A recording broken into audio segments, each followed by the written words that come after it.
I'm Geoff Nemnich. And I'm Rick Paillet.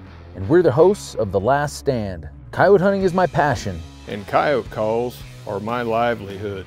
And together we aim to bring you the best predator hunting tips, tricks, and tactics, right down to The Last Stand. The Last Stand, presented by Lucky Duck Predator Calls. We are the masters of deception. Swagger bipods. Shoot with confidence, shoot with swagger. Onyx Hunt. Know where you stand. Hornady. Accurate, deadly, dependable. So over the years, coming down here with Rick, we've always dabbled a little bit in a little raccoon calling, and it's usually just kind of, we always call it a morale booster. Middle of the day, we're struggling calling coyotes, so we call it a raccoon here and there. We've been doing a little coon episode here and there and shooting a coon or two, but Geoff, being an out-of-stater, was always on the sideline and this and that, and we'd talked about it before, and he decided to buy a Kansas fur harvester out-of-state non-resident license, and we were gonna whack some coons.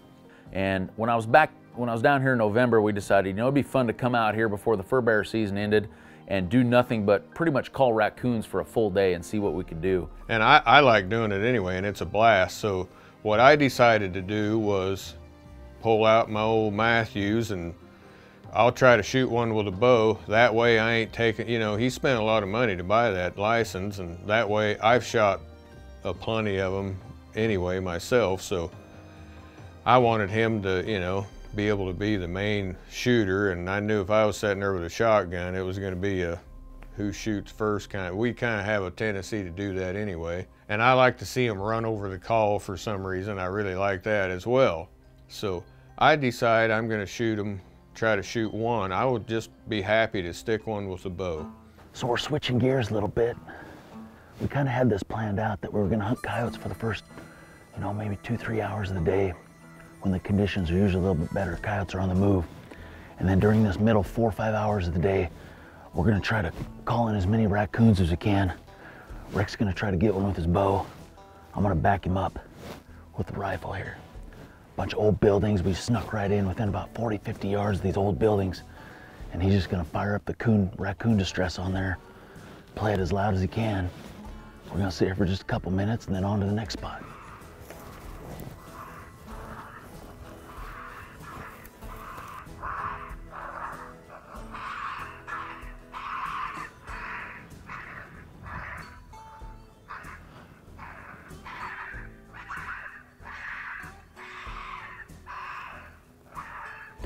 See him sitting right in there? Should I shoot him?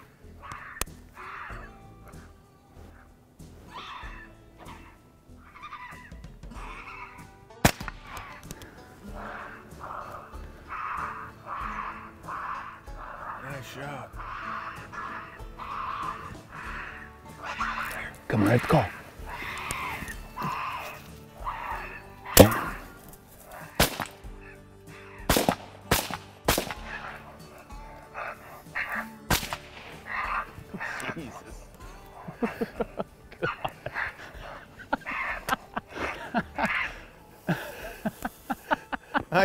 I didn't know. I need to be straight on. I don't know where to lead. I can't lead that much.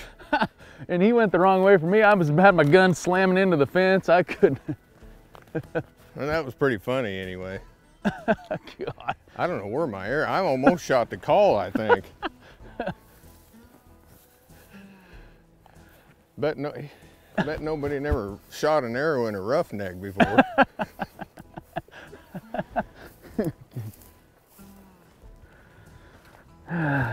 Need the shotgun on that one. That thing must have fresh shot all up underneath all that. See it? Oh, here it is. Oh, yeah, good.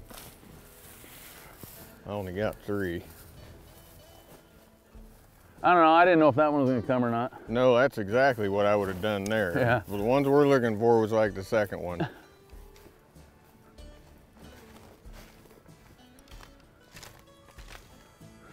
Dang it. Thought I was going to be the hero there. Whiffed it. Man, I just don't, I'm like, where do I lead? I didn't really put it in front of him. I just kind of put it on his head. So obviously you can find raccoons about anywhere. Obviously out west it's not as easy, but when you get to the Midwest and east, you got lots of trees, lots of bottoms, lots and lots of raccoons. And really what you're looking for when we're making these specific raccoon stands is several things. We're looking for a big brush pile, maybe where somebody cleared out an area of land and they piled all the dead trees up into a big pile. We're looking for big cottonwood trees with holes in them, whether you look for a branch that maybe broke off and it's hollowed out in the inside. You may see an obvious hole up in the tree that the coons could be living in there. And the third thing we're looking for is old abandoned houses, old abandoned buildings, big junk piles, anything where these coons are just laid up during the day. Mm-hmm. Don't move. Coming.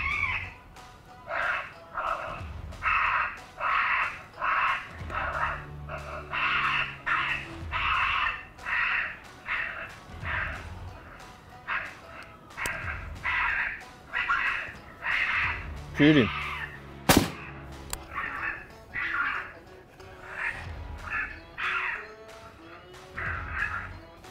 I don't know, man. This stuff is exciting. We're on the way back from a coyote stand. The truck's just right here.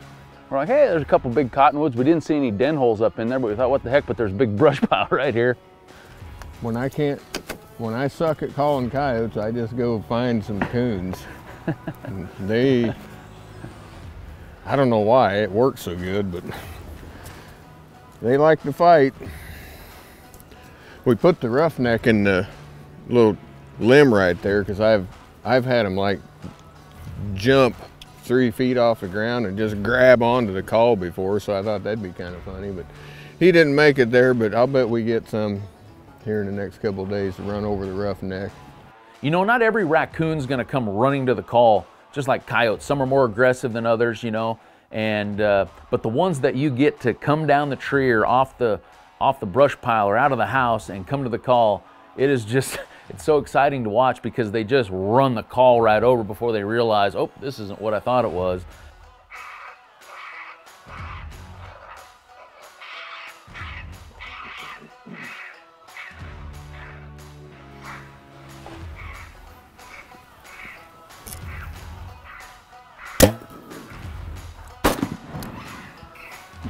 Get him again. There you go. That was pretty interesting. I think I split his bottom open. Huh? I think so. I know I seen fur fly off when my arrow went through there. I heard him come out of the bill. Did you hear him? No. I heard him come out of there. He growled or something up there. Did he run over the call while I shot him? Yeah, he was right on it. Dang it. I wish I'd have stuck him in the head. I ain't gonna call that a win because it didn't drill him. He came charging down the hill right at us. He even let me draw. I seen him look at me too. God dang it. Must have shot it. I must have just peeled underneath of him. So just a little bit about these setups, you know. Coon calling something guys been doing for 100 years. I mean, it's nothing new. Nope. All we're doing is we're getting close as we can. I mean, we're like 30, 40, 50 yards tops from where we think the raccoons are gonna be, and just setting the call out in front of us a little bit, tucking in, finding a little bit of cover. I don't think you have to be as well hit as coyotes. I mean, no, they will smell you and they will pick you out, especially the ones that climb out of the trees.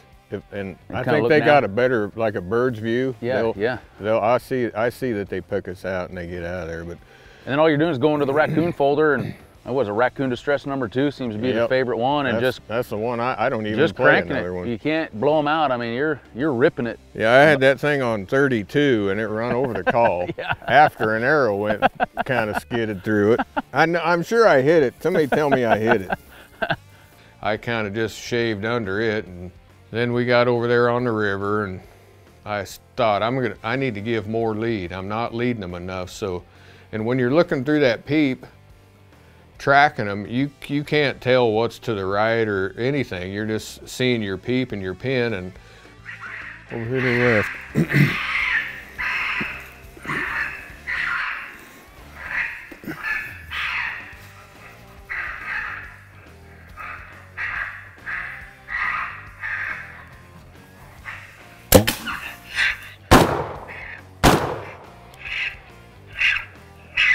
I shoot the call or him? You hit the call.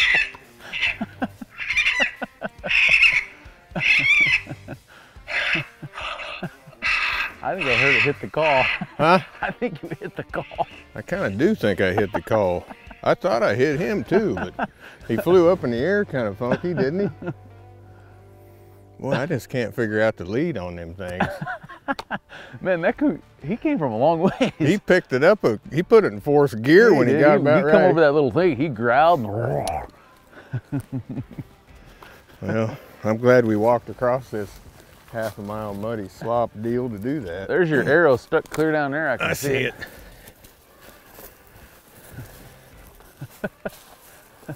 Oh yeah, you got it pretty good. Oh man. Oh jeez. I didn't know. We're looking through the peep. I can't tell where the freaking call is. It's still gonna work, but you sliced her pretty good. Let's make sure it does work. It was working there after it flipped over. Man, I got the freaking shakes. I wanted to kill that thing so bad. Yeah, it just broke the plastic on the speaker. Yeah, we're good. Yeah. It's like brand new. It's a war wound. Took a 2.5-inch rage right up its gut. Let's shoot right over the top of him on this one. Looks like a trench. I'm only about 5 yards. It just blew a trench right through this branch. I mean, this is not even that big of a coon, man. He was mean. And it was all perfect. And then I closed my left eye and was looking through that peep. I thought he had another 10 yards to go before he got to the call. So I'm trying to come up with a couple more coon spots, and I start thinking about this one where Mike, a couple of years ago, the two coons were right behind him and run around the front of him and went back, and one of them almost seemed like it touched him even. So I'm thinking, yeah, I've called quite a few coons there. Let's go try that one.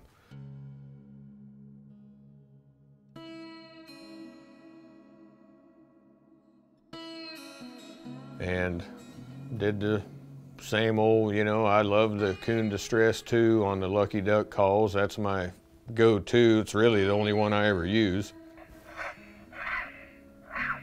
He's sticking on it.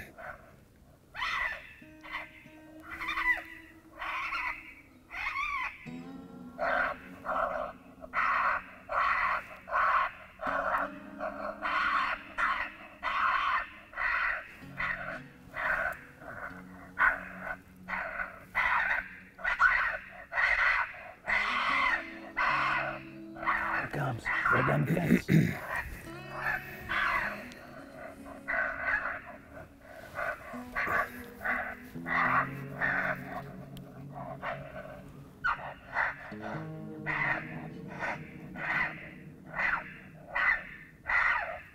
Get him. Oh, nice.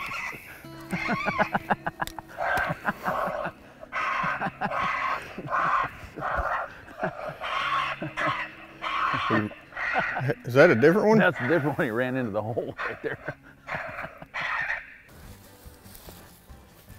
There he is, right there. Zoinked out? Yeah, he's about halfway in there.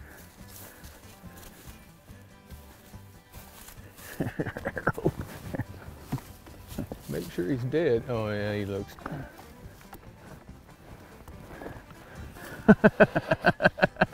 Hold on, we'll get him. He's right there.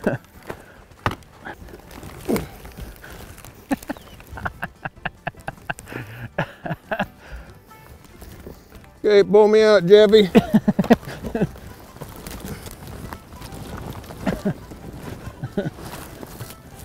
Yeah.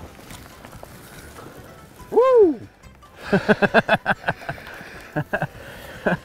about exactly where I was aiming when he was Nice, man. when he's standing up. That's awesome. All right, we did it. That thing come right up on that log right there. Ooh, he couldn't see the call with all that brush. Probably He good. popped up. What was that? About 20 yards? Yep. Boonk. I Standing wanted to one. whack one at the freaking call, but that's all right. Pretty cool. That was awesome. All right, let's go call in a couple coyotes. So you can specifically make stands for raccoons, and obviously you can make a lot, especially if you can get on your onX map and you can drop pins wherever you find a den hole in a tree, wherever you find a brush pile, and then as you're traveling around looking at different things, whether you're hunting something else or hunting coyotes, you start marking all these on your onX maps. Then when you finally get a day or a midday section where you want to go call raccoons, you can pull that up and track through all that. But another thing you can do is at the end of a coyote stand, if you think there's some trees or some brush within 100 yards of maybe where you're calling coyotes, at the very end of the stand, it doesn't hurt to play Raccoon Distress number 2 for a couple minutes, because multiple times when I've been hunting with Rick, late after a coyote stand, he's fired up the Coon Distress and we've had raccoons coming around, running right in. On this particular stand, we had actually made a coyote stand, and Rick knew there was 2 big cottonwoods clear down to the end of the pasture about 150 yards, and the plan was to make a coyote stand and then run down and make a quick coon stand by the trees. But once we got on stand, the light was fading on us too fast, so he felt we just didn't have time to pick up and move down. So he just elected to roll into some Coon Distress at the end of the coyote stand, and it's just not a minute into it, and I noticed this raccoon barreling probably as fast as a raccoon can run.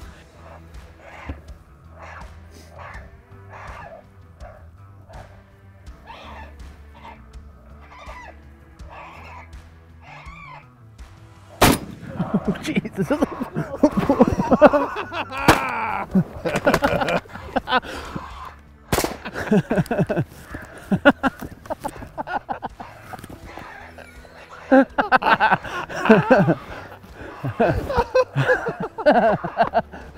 Oh man, that's the baddest clip I'm gonna ever see in my life. If you got bit, I'll pay the rabies shot. I don't know if that was self-defense or what that was.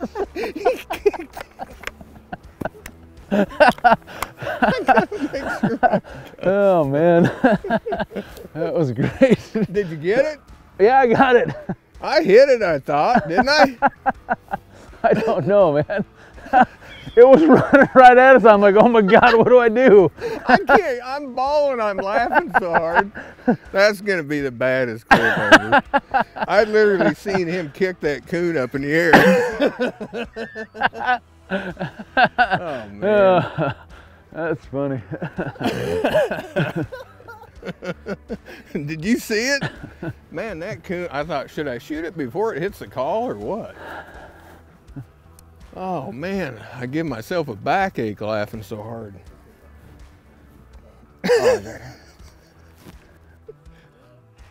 Oh, that was good.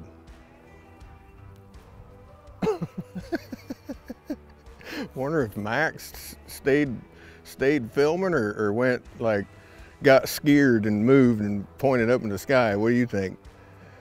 Were you on it pretty good all the way? Yeah. Did you see that? Yeah. Did you stay on it or did you get scared and raise up out of it? I think I stayed on it. I'm not kind of blocked out. Well, I was wondering what you're doing. I'm like, well, is we gonna make the coon stand right here? Or we're gonna go down to the corner and make it. I was like, well, I guess we're making it from right here. Yeah, I told Sean, I said, I feel like it's getting too light by the time we picked up and moved and got over there. And I have called them from here before with Jimmy a couple years ago. 2 of them came together at about where you were sitting. Yeah, I don't know what happened so fast. Weird, really that don't thing even ran right. It had no clue we were sitting there. It was just trying to get the heck out of here. That's gonna make the baddest coon clip of all times. I've already watched it, it is. And I said, if you need rabies shots, I'll pay for them.